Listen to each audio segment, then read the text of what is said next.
Hello everyone! I recall mentioning quite some time ago now, maybe at the start of all these videos, that I would talk about mindfulness and meditation. And given that I use meditation and mindfulness nearly every day, if not definitely a couple of times a week, I thought I'd talk you through how I use that in my everyday life. Mindfulness is a word that I feel is being thrown around on the internet quite a lot, but if you actually sit down to do it, it doesn't necessarily explain how to go about it. So I thought I'll just give you a bit of a nutshell in how to be mindful in your everyday movements, and how I personally would recommend going about it. So there's kind of two ways to be mindful at the moment, and one is while you're doing everything around the house. You do need to choose things that don't require your full focus, but are kind of mind-numbing tasks like mowing the lawn or doing the dishes, even making the bed, things where your mind might usually wander, and while you're doing it, you're still thinking, oh, okay, after this I've got to go and do that chore, and then I've got to do this, and so you're not really paying attention to what you're doing because your mind is elsewhere. That's a great time to be mindful. The other time that you can be mindful is when you sit down to actively just be mindful in a kind of meditative way. And to be honest, that's what I would recommend to start with until you've really acquired the skills with being mindful, and then you can move to doing it whilst doing other tasks. Because you can be mindful whilst driving a car, but I would recommend knowing how to be mindful, because you still need to have a lot of attention on your driving as well as being mindful at the same time. So when you're doing mindfulness in a meditative method, basically you want to sit down somewhere, and you don't have to sit in the lotus position, you don't have to sit with your back upright or really rigid at the correct way you sit at a desk, for example. You do want to be comfortable. Personally, I like to be in a beanbag. The second thing you need to be aware of is where you're choosing to be mindful. You can do this anywhere, inside, outside, but I would recommend when you're getting started to do it somewhere reasonably quiet, or at least with not too many distractions. So you don't want to be sitting in your lounge room while your kids are watching TV, with the TV blaring and someone trying to hold a conversation. I tend to just go and sit outside. There's things going on, there's birds out playing and all sorts, but no one's going to distract me, and I can just be aware of what's going on. So that's sort of the key, is you don't want anyone coming up to you going, mummy, watch me, or look at this, or I want to show you something, or you don't want the TV blaring. You can have the radio going, that's fine, but you would want it to be a little bit on the quiet side, at least to get going. So what I do is I sit down on my beanbag and I set a timer. Okay, this is quite important. Now, at the moment I'm doing 20 minutes of mindfulness meditation, and to begin with, I would say start with five. Do 5 minutes of mindfulness every day, maybe for a month, and then kick it up 1 minute to 6 minutes for a month, and then 7 minutes, and right up until you're doing about half an hour of just being mindful every day, or is a really good way to go. But you want to break into it slowly. It's not an easy thing. Any kind of meditation is not just click your fingers and yay, I'm brilliant at it.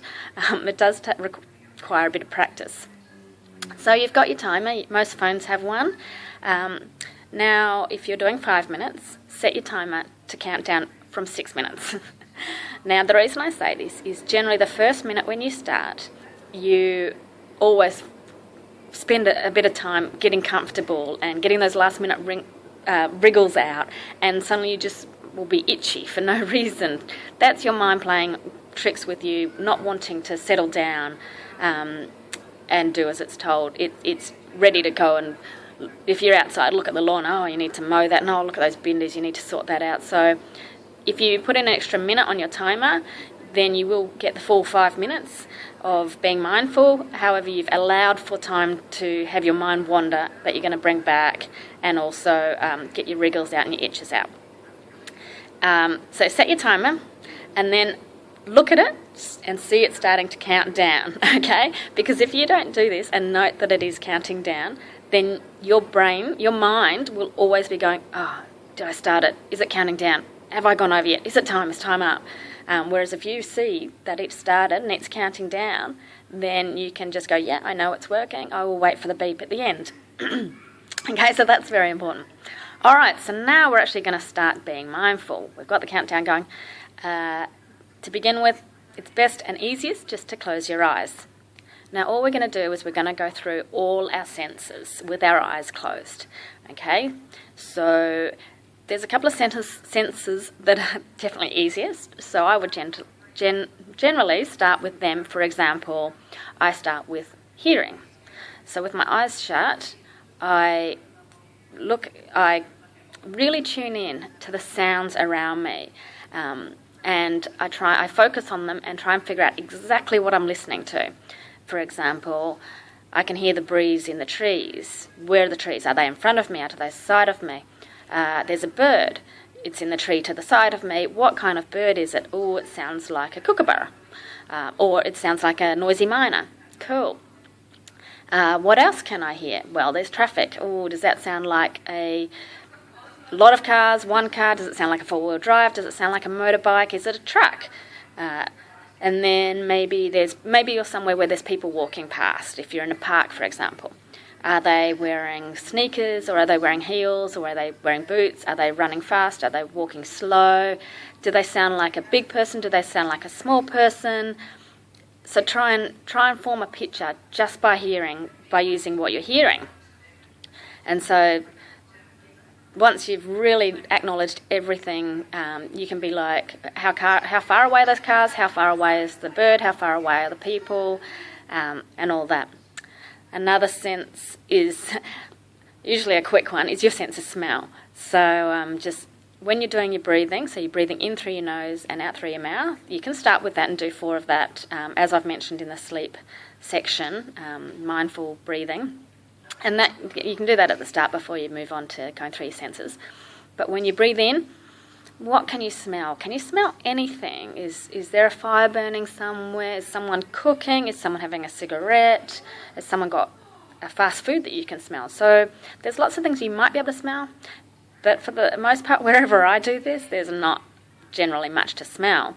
But you still want to breathe it in and see, is there anything in particular? I then combine this one with my sense of touch, because as I'm breathing in through my nose, what can I feel? Is the air cold? Is the air warm? Does it feel humid as I'm breathing it in? Are there any breezes going past? And if so, where do they hit? Are they hitting me on the legs? Is it on the back of my neck? Is it on my whole side? Is it just part of me where there might be a draft?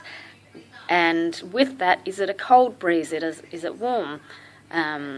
Is it quite a strong breeze, or is it a really light, feathery touch breeze? So there's all that kind of thing to think about. And then how you're sitting. Can you feel the material of your clothing anywhere on your body? Can you feel the pressure of your body on your seat or whatever it is you're sitting on or leaning against? Can you feel your feet on the ground, if they are touching the ground? Are any of your body parts touching? Are your legs together? Are you holding your hands together? Can you really feel where all your body parts are? I often picture my skeleton and sort of imagine what position is all my skeleton in, and can I feel the skin between my fingers, and where are my legs if you took all the muscles and the skin away? If I've crossed my legs, what kind of shape is my ankle and my foot? Sort of, is it flopping? Is it in a 90-degree angle? And I sort of picture all my skeleton bits.